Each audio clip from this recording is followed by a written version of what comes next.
Set a 28-minute timer.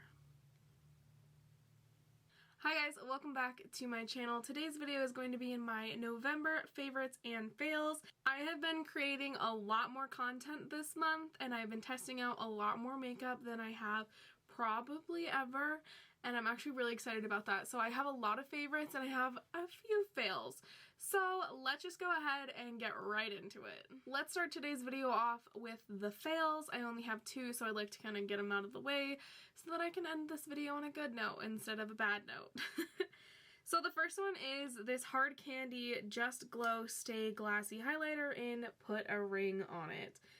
This, oh man, it looked really pretty. It had like this type of packaging, so it looked even more beautiful in stores. It has this really unique swirl of like blue and pink and a little bit of a yellow to it, but it's just not it.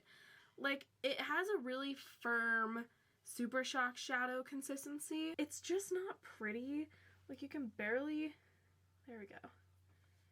You can barely see that. I mean, I'll build up the swatch too, but look, even on my fair skin, it leaves like a weird cast. And it's honestly just like flakes of glitter. Okay, so this is what it looks like kind of with the lights turned down. You can see how textured my hand looks, and you can see the weird like icy, it's just not flattering. And the chunks of glitter is just very off-putting for me. Like, I don't mind a glittery highlight, but this just, it was more like chunky flakes of glitter, and I'm just not a big fan. I thought, okay, well maybe I'll like warm it up a little bit, apply it with my finger. That did nothing. It like literally would not leave my finger. Does that show a better, that top swatch? It's just not opaque. It has like almost no base to it. It's pretty much just like weird shifting glitter. It's got a weird consistency. I don't like the texture of it. I've applied it with a brush, I've applied it with a sponge, I've applied it with my finger, and none of those methods work for this. I don't even know if I would want to use this as an eyeshadow. I thought it was going to be really pretty because, you know, it's got like that swirl of different colors. It's really icy. I don't have a super icy highlighter, and I just thought that would be a great addition to my collection. And unfortunately, this just did not work for me, and I'm not a fan. Another fail I had that really bummed me out, and I should have just done more research into or just waited for somebody else to have a full in-depth review, are these ColourPop Candyland lip balms. Honestly, they're just some of the worst lip balms I've ever tried. They make my lips crack more and like peel, and it's painful. I'm not a fan of these as a formula at all, and I really hope ColourPop like does not make more of these in future launches because they're not good. Honestly, I'm pretty picky when it comes to chapstick. The one chapstick I love the most is actually the Laneige Lip Glowy Balms. These are really good. Unfortunately, they're not cruelty free, so I won't be repurchasing them once I'm out, but I'm trying to find something that's kind of on par with that. The e.l.f. lip balms that they just recently came out with are similar. I don't love the packaging as much, but they are similar and they work a hell of a lot better than these. I just don't, These they didn't do it for me. I just wasn't a fan. Like, a pretty component but a crappy product is just not for me. So those were my two fails. Let's jump right into all my favorites for this month. This first product was a Smoky Glow recommendation. This is like her #1 favorite highlighter. We have a similar skin tone, similar highlighter preference, so I decided to just go ahead and do it. I purchased this right before my honeymoon as just a little like premarital treat yourself. This is the Milk Makeup Flex Highlighter in the shade Lit. Oh my gosh, this is so beautiful. I'm in love with this highlighter. I literally cannot put it down.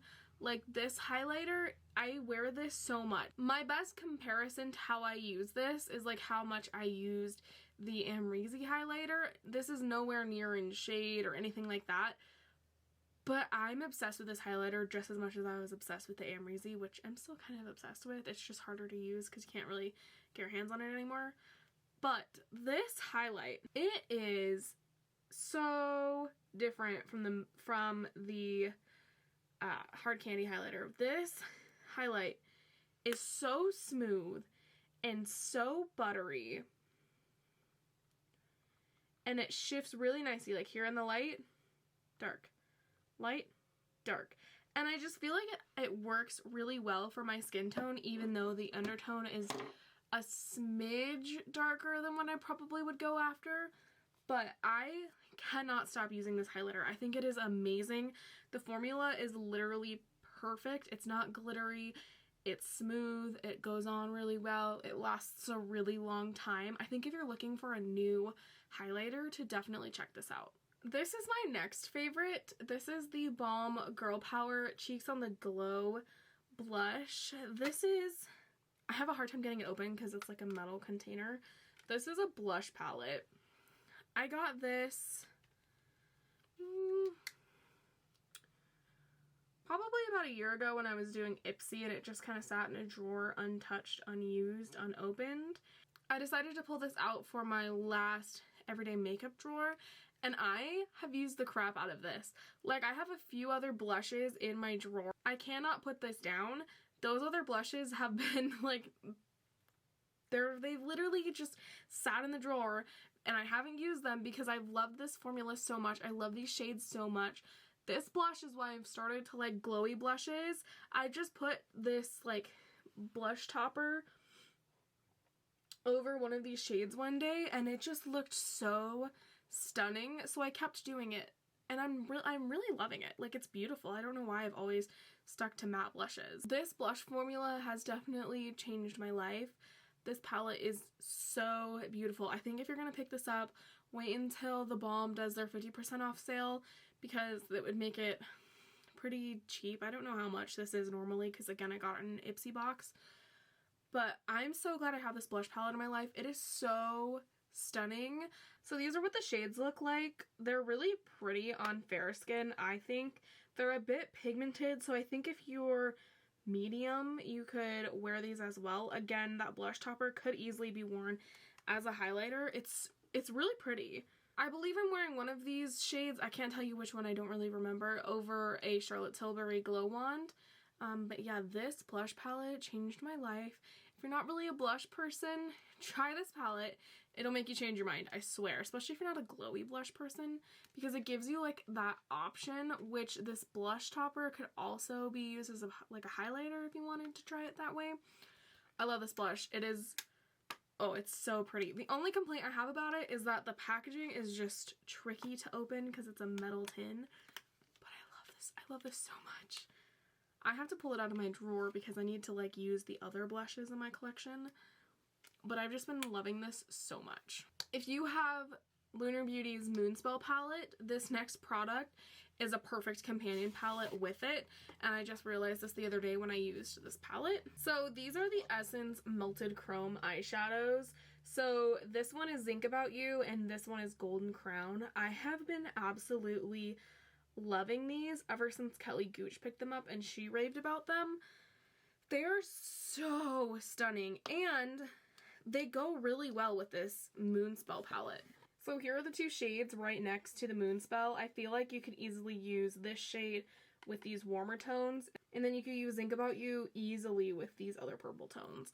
So I'm not saying you like need these, but I just realized the other day that they go really well with this palette. These literally are they are literally melted chrome. Look at how beautiful and vibrant they are. They're so smooth and buttery, and they just pop on the eyes. They're just so gorgeous. If you're looking for an affordable single shadow and you just like want to try Essence products, or maybe you just need a standalone single eyeshadow to go with an all matte palette or whatever, I definitely think you should check out these Essence Melted Chromes. They're about $3, I think. I think they range anywhere from $3 to $6. And they have like 8 to 10 shades maybe. Don't quote me on that. Don't quote me on that. But these are so stunning. I have 3 or 4 of these, I think, and these are the only 2 that I've tried so far, and I love these. The collectionist in me really wants to pick up the rest of these in this collection, but I know I won't use them all. So I'm I'm not going to buy them, at least not right now. But these are gorgeous. Because I did an everyday makeup drawer, I actually pulled out some products that I either wanted to test out, were new, maybe they've been in my collection for a while, but a lot of the products were new and I wanted to test them, including this Milani Baked Bronzer in Dulce. I freaking love this stuff. Like, this has quickly replaced my Hourglass bronzer because it's just so good. It does like the same effect. It's what's on my face today. I really like it. It's really pretty.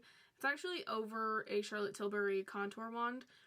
But this stuff is just so nice. It's glowy and fresh. It looks like an Hourglass bronzer. This is like only $10, I think, at the most. I love this stuff. It's just so stunning, and I'm really glad I actually picked it up. Like, I've been on the fence about it for years. I'm glad I have it. I love it. Again, I'm getting into glowy products. Who am I? Who am I? I don't know. Another bronzer that I have recently pulled back out of my collection is the Fenty Beauty Sunstalker bronzer in Shady Biz. I have a feeling I'm going to be hitting pan on this relatively soon if I keep it in my bronzer drawer. The Fenty Beauty emblem is actually no longer really on there, and you can see the ring of the pan. I really hope I hit pan on this bronzer. I've been finishing up quite a bit of makeup products lately, and it's actually pretty exciting that I feel like I'm close. We'll see. I've been using it a lot more. It's just such a nice bronzer. It doesn't pull too warm or too cool. It pulls maybe like neutral with like a shade of warmth. It's really right up my alley. I think it looks really beautiful. I'm not wearing it today. I was wearing it in my 4 Looks 1 palette where I did this eye look, but I really enjoy this bronzer. It's just so nice, and I know a lot of people either really like Fenty bronzers or they really don't, but I definitely really like this bronzer. I know it's been a favorite of mine for a while. It's just like a rediscovered new favorite this month. This Milani Screen Queen foundation. I have mine in the shade 200 Nude Beige. Oh my goodness. I'm wearing it today. It's probably like my best matching foundation, if I'm being completely honest. Like, I probably could have gone like maybe a shade down, but I feel like if I start playing with that, I'd get like a completely wrong shade, so I'm gonna keep it. I'm gonna keep this shade. I love this foundation. I picked this up during my honeymoon, I think. So it's described as a luminous natural skin finish. It's buildable, light to medium coverage, and long wear. I've really only ever used like maybe a pump and a half, so I've only really tried to get like light to medium out of it. So I would believe that it's pretty light to medium. It wears really nicely even for having oily skin. I do have to set it, but I set every single foundation, so that's really not an issue for me. I think it's lovely. It's my best matching foundation. It applies really nicely. The shade match is pretty good. I love this. It wears off really nicely. It doesn't break apart. It's not funky. I can rely on it. I can put it with pretty much any primer and it doesn't do anything weird. This is like my new favorite foundation. I haven't had this for very long and I haven't used it that many times, and the fact that I've already got like progress on it, something about that is just exciting when you can see that you're actually using a foundation. And I noticed I was actually using it and I was like, maybe I should switch this foundation out of my drawer for a foundation that I haven't really used all that much and give my other foundations love. But I'm not gonna do that yet. Maybe towards the beginning to middle of next month I'll do that, but I still want to keep using this because I adore it. I just adore it. The Essence Stay 8 Hour Lip Liner. I have mine in the shade Tea Time and You and Me Ship. These are such good lip liners. They do last a pretty long time. They are twist up, so you don't have to... Oh, and they do come with a little sharpener. Okay, well, I didn't know that till just now. I swear, Essence, I don't know why I ever slept on this brand. They have such good products. These are amazing. They're twist up.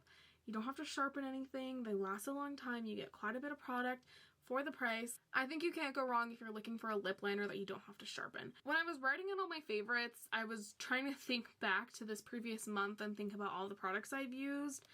So at the beginning of the month, I was using this Hourglass Ambient Lighting Edit in the shade Sculpture. This is this year's version of their holiday palettes. I was using this like a lot, and I really liked it a lot, and I still do like it. My preferences have kind of leaned more towards the products I've talked about prior to this. I just feel like this palette is good, but I feel like now I have products that have kind of dethroned this for me.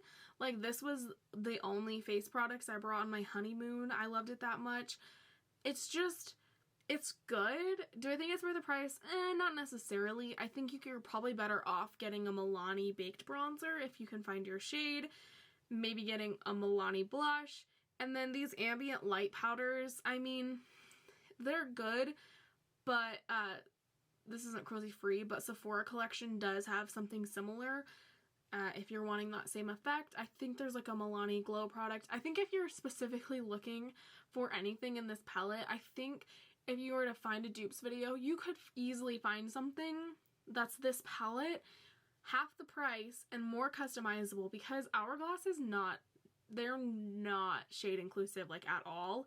Samantha Ravindal is even like not using their products, and I'm kind of on the fence about it. I really don't want to support a brand that's not going to support all of our brothers and sisters.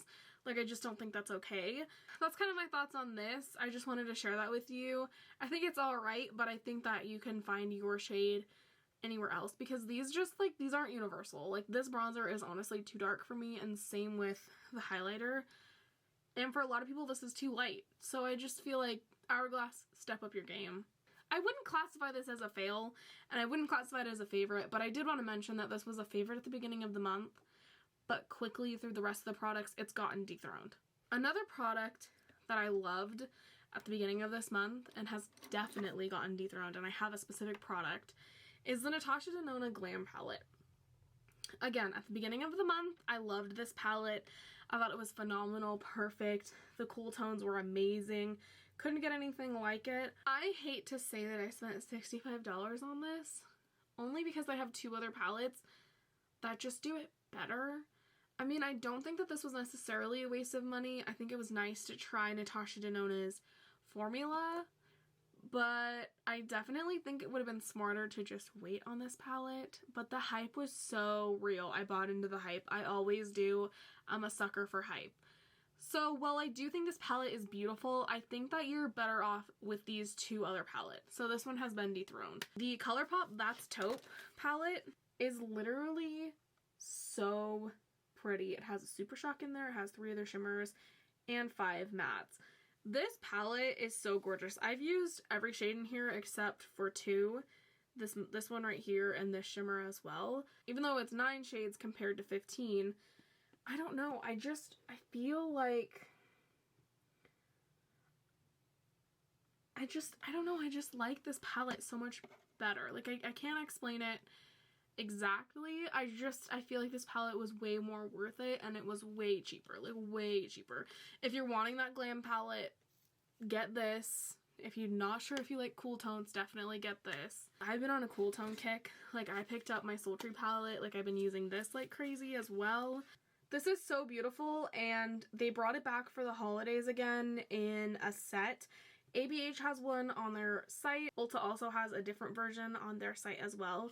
I think if you're going to pick up any of these palettes, definitely pick up the ColourPop That's Taupe and the Sultry palette, and you basically have the glam palette. Kind of depends. Do you want to spend $65 on this palette with a gift set, or do you want to spend $65 on the Natasha Denona palette? It kind of depends where you want to spend your money. But I definitely think these shimmers are way better than those shimmers.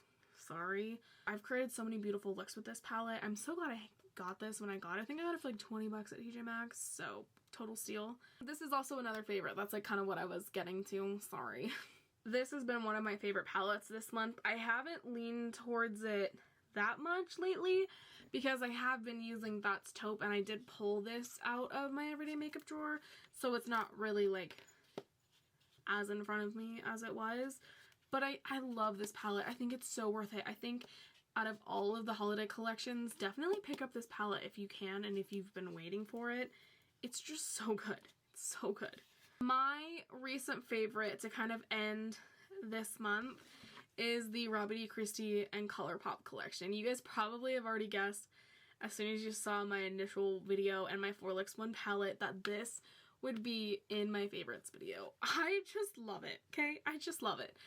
I love the packaging. I love the formula, the color story. It's so versatile. This is what's on my eyes right now. The glosses are really nice. I like them. The eyeliners paired really well with the palette.